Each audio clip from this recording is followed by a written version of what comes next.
Assalamualaikum warahmatullahi wabarakatuh. Kami dari kelompok 7 akan menjelaskan tentang bab 2 penalaran teori akuntansi.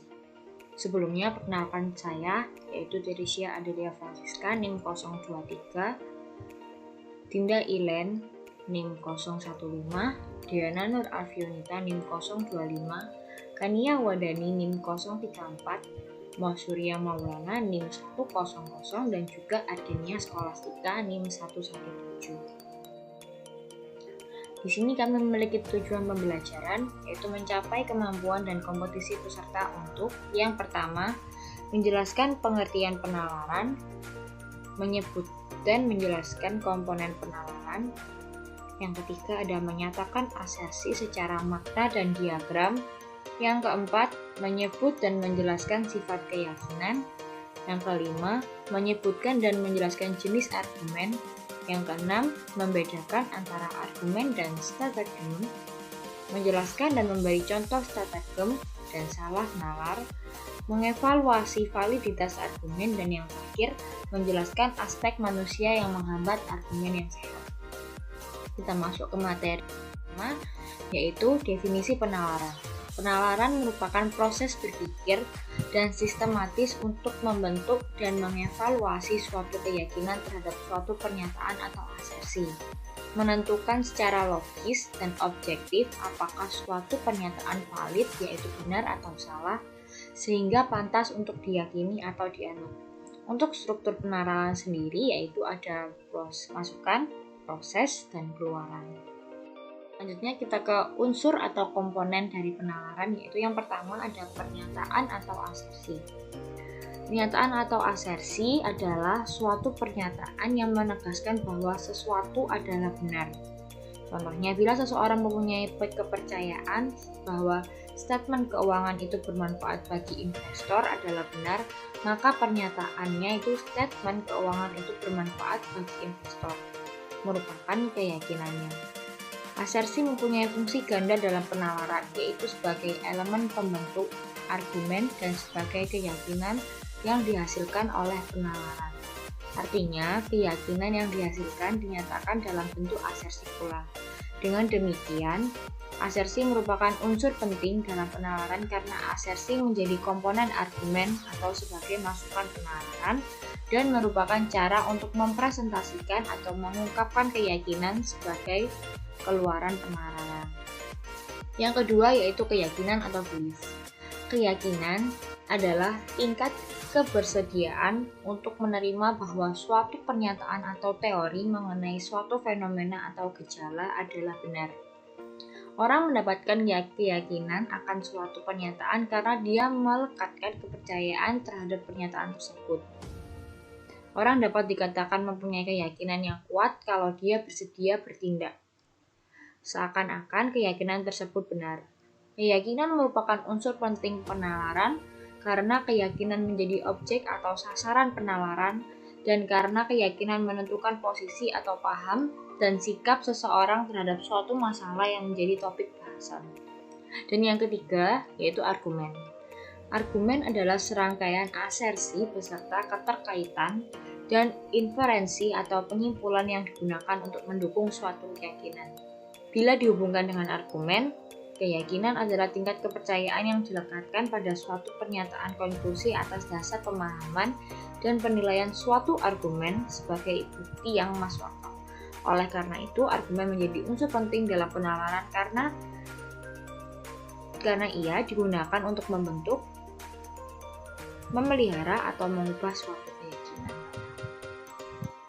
Selanjutnya ini yaitu merupakan proses dan struktur dari penalaran. Nah, bisa dilihat dari gambar di atas. Gambar di layar ini menunjukkan bahwa argumen dalam proses penalaran merupakan salah satu bentuk bukti yang oleh Mauch dan Saraf disebut sebagai argumentasi rasional. Dua jenis bukti yang lain adalah bukti natural dan bukti ciptaan. Bukti dalam bentuk argumen rasional akan banyak diperlukan dalam teori akuntansi yang membahas masalah konseptual, khususnya bila akuntansi dipandang sebagai teknologi dan teori akuntansi diartikan sebagai penalaran logis. Bukti adalah sesuatu yang memberi dasar rasional dalam pertimbangan untuk menetapkan kebenaran suatu pernyataan. Dalam teori akuntansi, pertimbangan diperlukan untuk menetapkan relevansi atau keefektifan suatu perlakuan akuntansi untuk mencapai tujuan akuntansi. Sekian dari saya, akan dilanjutkan oleh rekan saya. Terima kasih.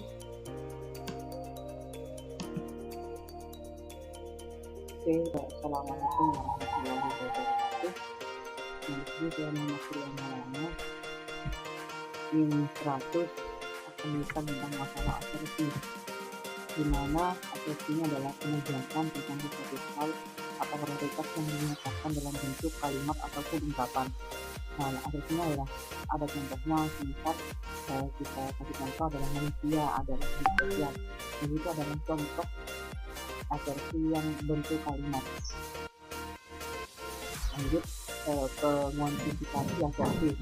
Penguantifikasi asersi ini adalah untuk membatasi asersi universal atau umum menjadi spesifik dan menentukan hubungan inklusi, eksklusi, dan saling isi.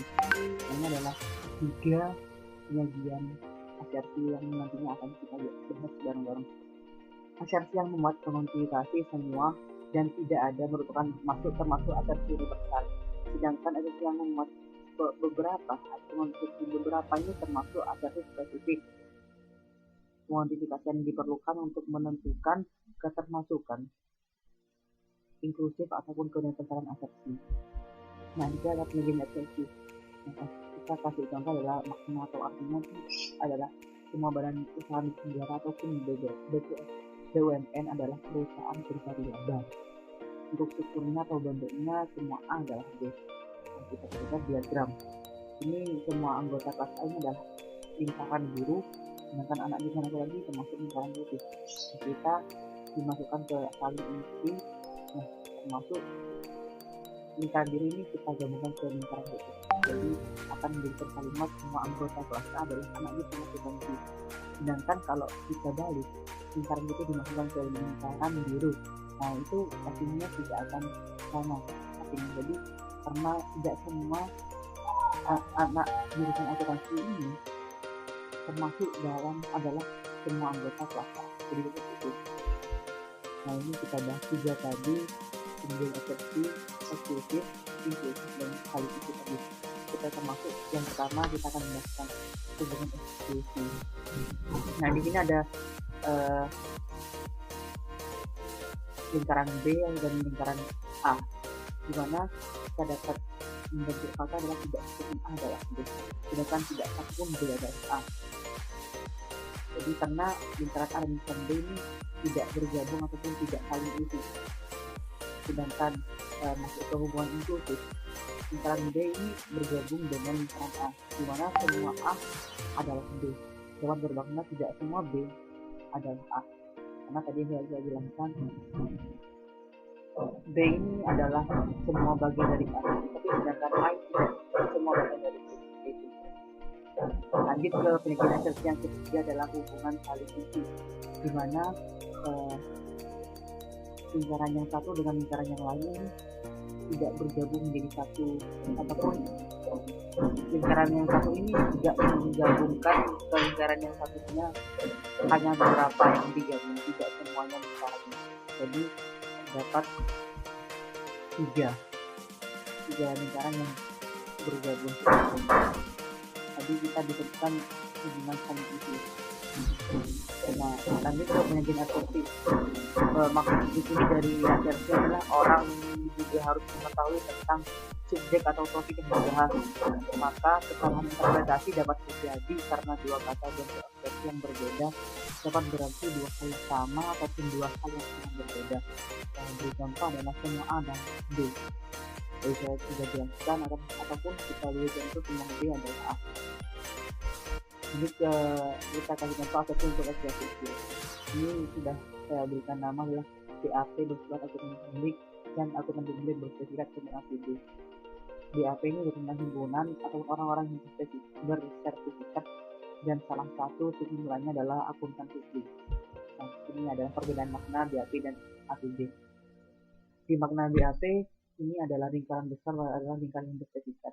Sedangkan lingkaran kecil itu adalah AP adalah akuntan publik, ahli dukun, ahli kegiatan, dan ahli mata. Kita dapat membentuk katanya ini adalah semua akuntan publik berpredikat karena lingkaran akuntan publik ini termasuk ataupun semuanya bergabung dalam lingkaran berpredikat. Semua ahli mata bersertifikat karena memang sudah seperti tadi AP atau ahli mata ini bergabung dalam lingkaran bersertifikat. Yang ketiga yang tidak bersifat AP atau yang adalah dukun tidak mata karena ikan dukun kegiatan mata ini tidak bergabung semua ke dalam lingkaran AP atau akuntan publik. Masuk ke makna APB. Makna APB ini ada akuntan publik dan juga akuntan publik bersertifikat. Nah, semua AP adalah akuntan dan semua AP juga ada. Sedangkan akuntan merupakan satu himpunan dalam beberapa profesi. Lanjut. Nah, jadi kita masuk ke jenis profesi. Ada 3 jenis, yaitu asumsi,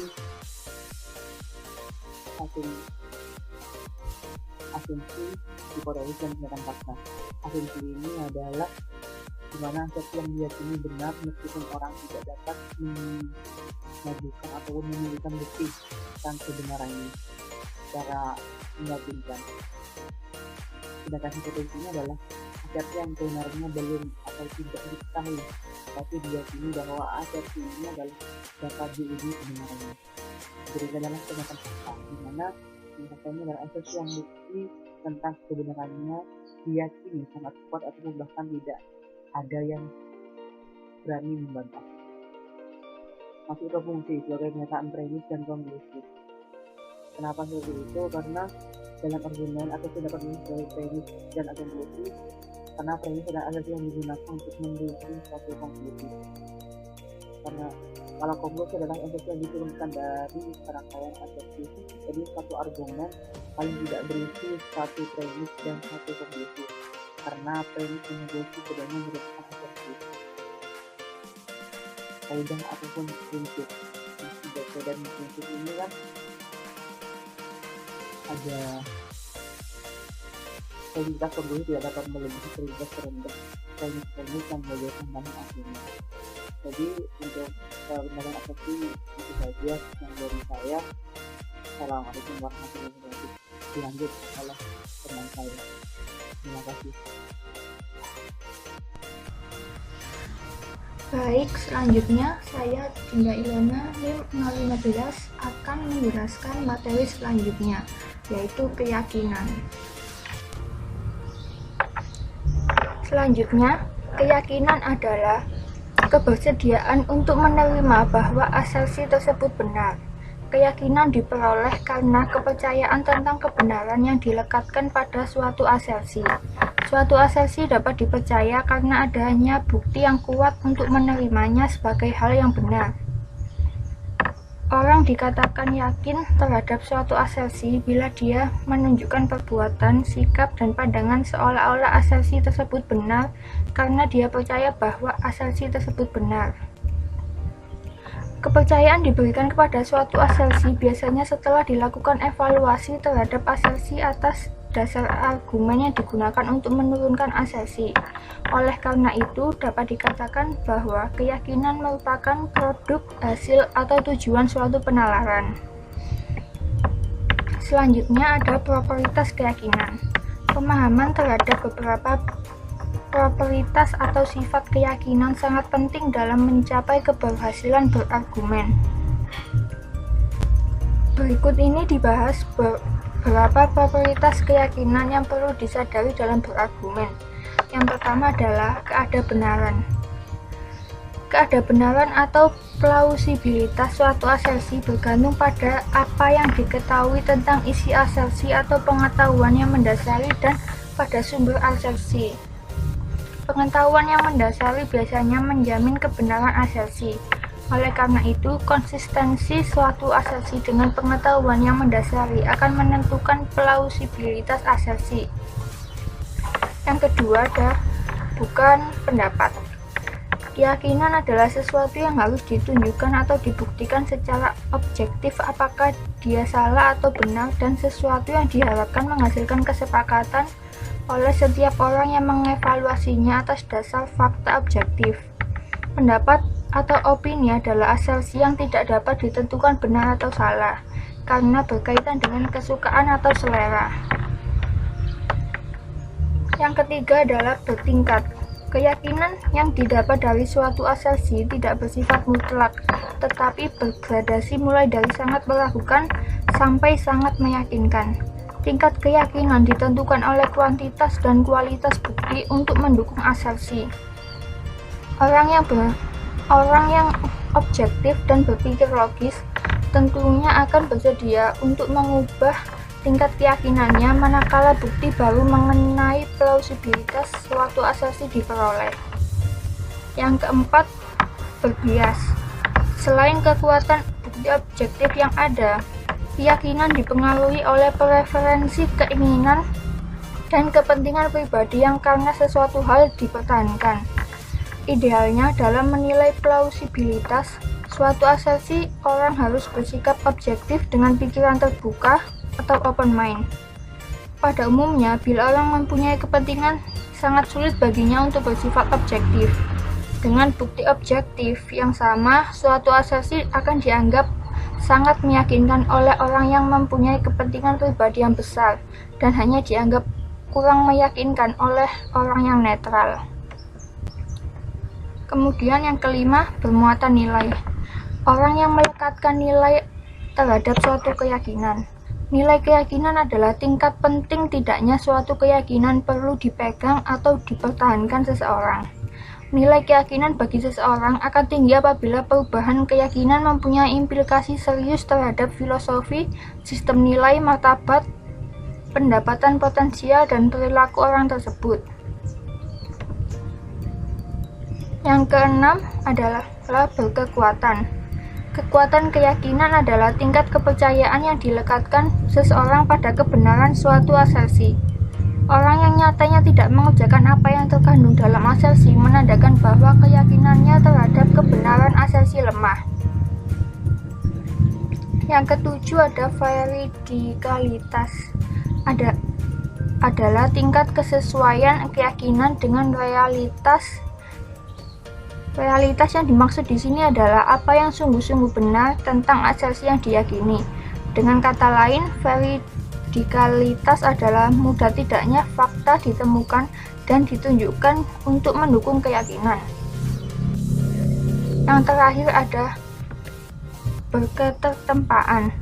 Ketertempaan atau kelentukan keyakinan berkaitan dengan mudah tidaknya keyakinan tersebut diubah dengan adanya informasi yang relevan. Berbeda dengan veridikalitas, ketertempaan tidak memasalahkan apakah suatu asersi sesuai atau tidak dengan realitas, tetapi lebih memasalahkan apakah keyakinan terhadap suatu asersi dapat diubah oleh bukti.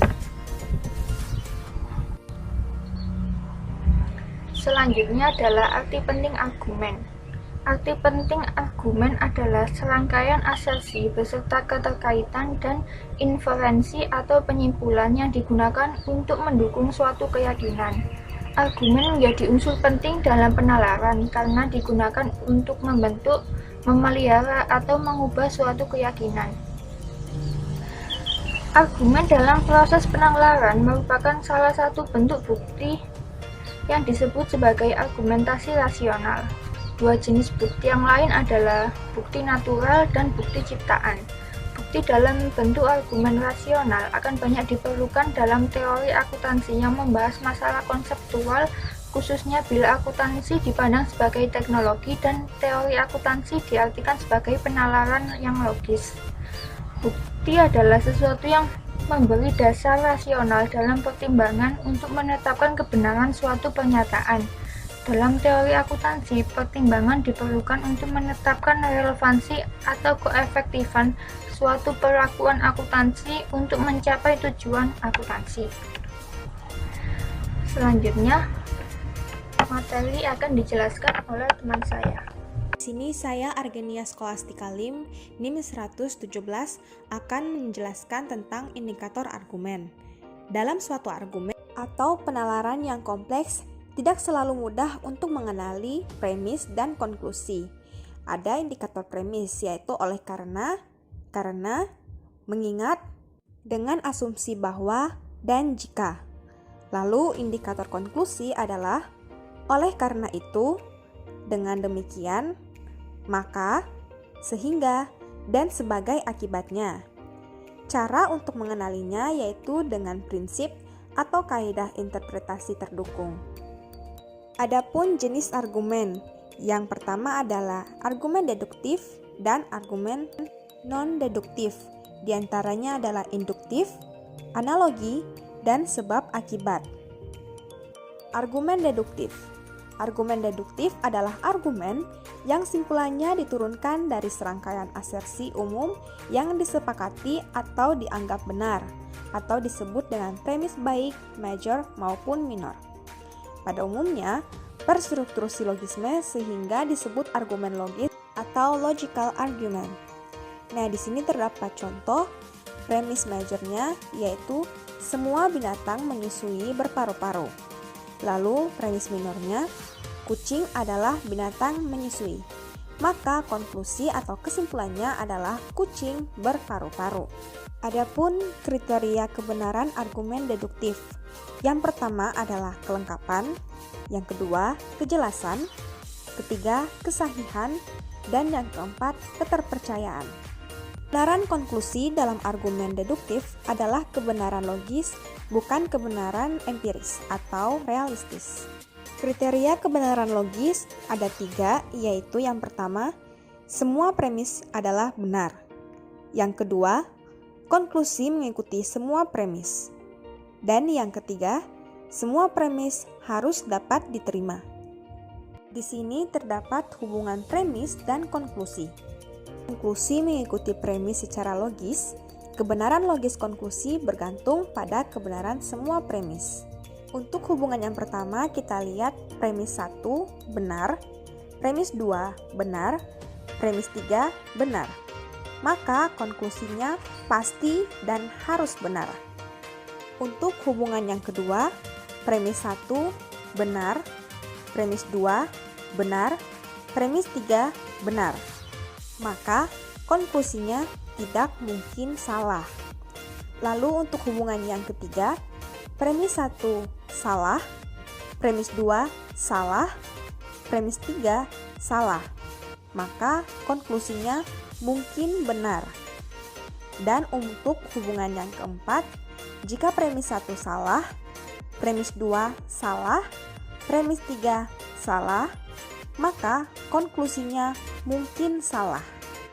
Adapun argumen induktif. Argumen induktif adalah argumen yang simpulannya merupakan perampatan atau generalisasi dari keadaan atau pengamatan khusus sebagai premis. Generalisasi menjadikan argumen induktif merupakan argumen ada benarnya, bukan argumen pasti benarnya atau logis. Di sini terdapat contoh untuk premis yang pertama, 1 biji jeruk dari karung A manis rasanya.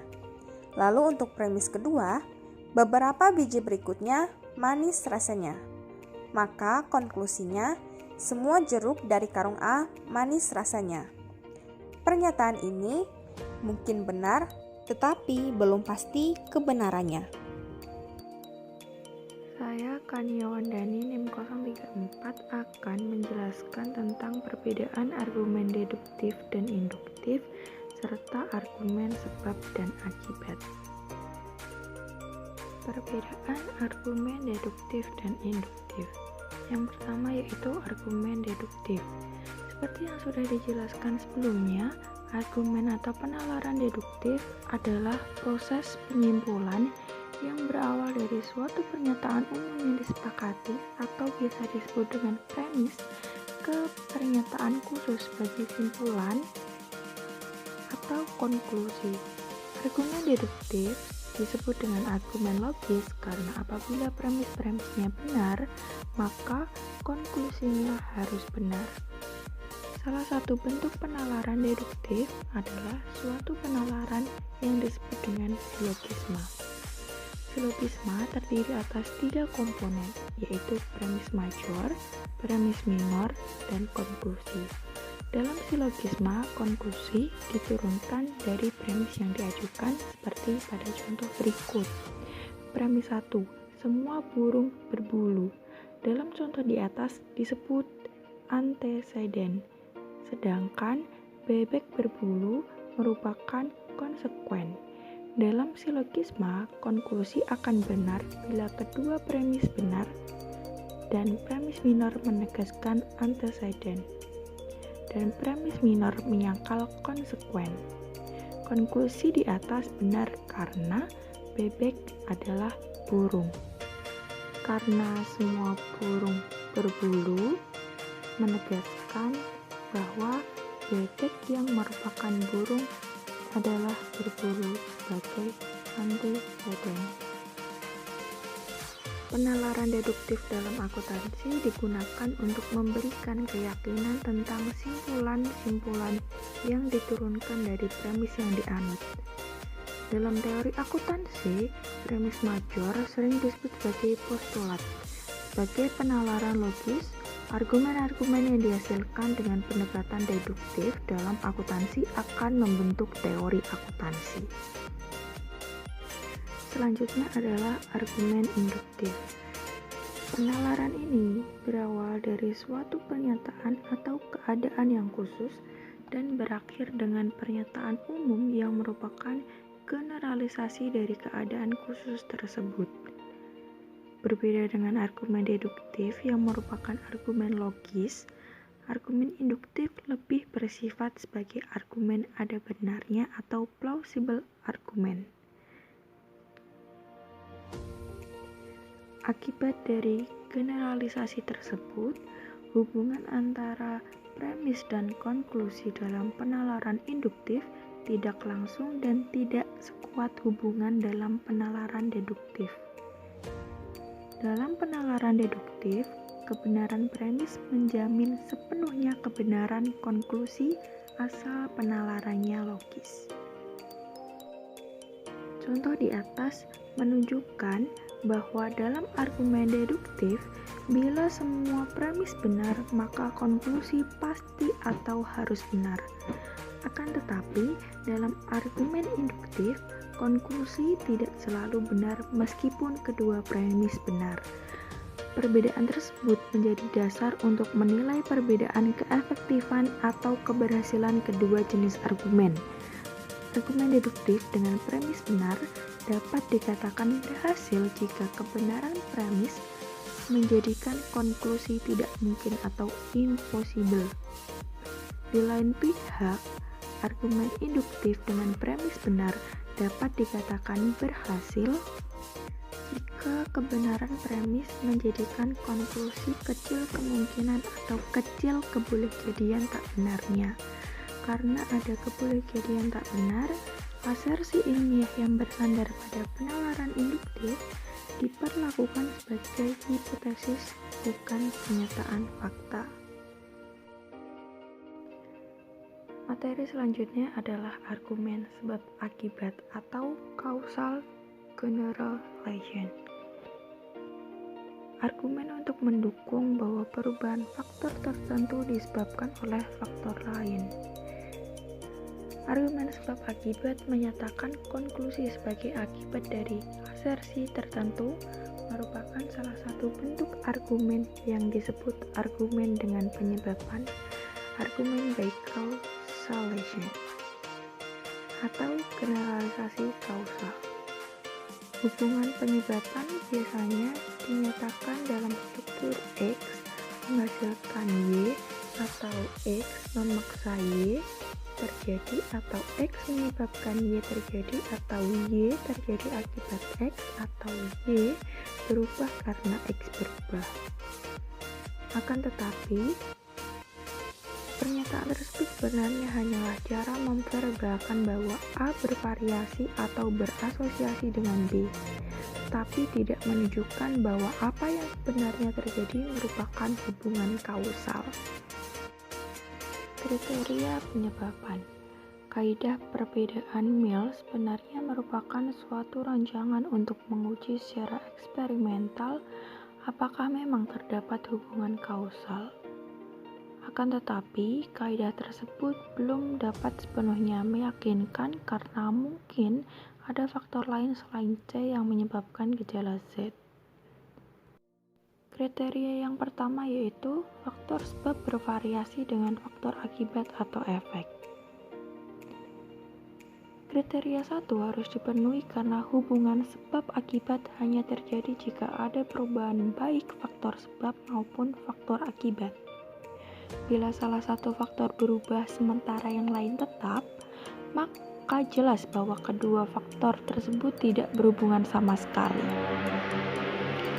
Perubahan di sini harus diartikan secara luas sebagai perbedaan keadaan, seperti status, klasifikasi, dan gejala, atau nilai.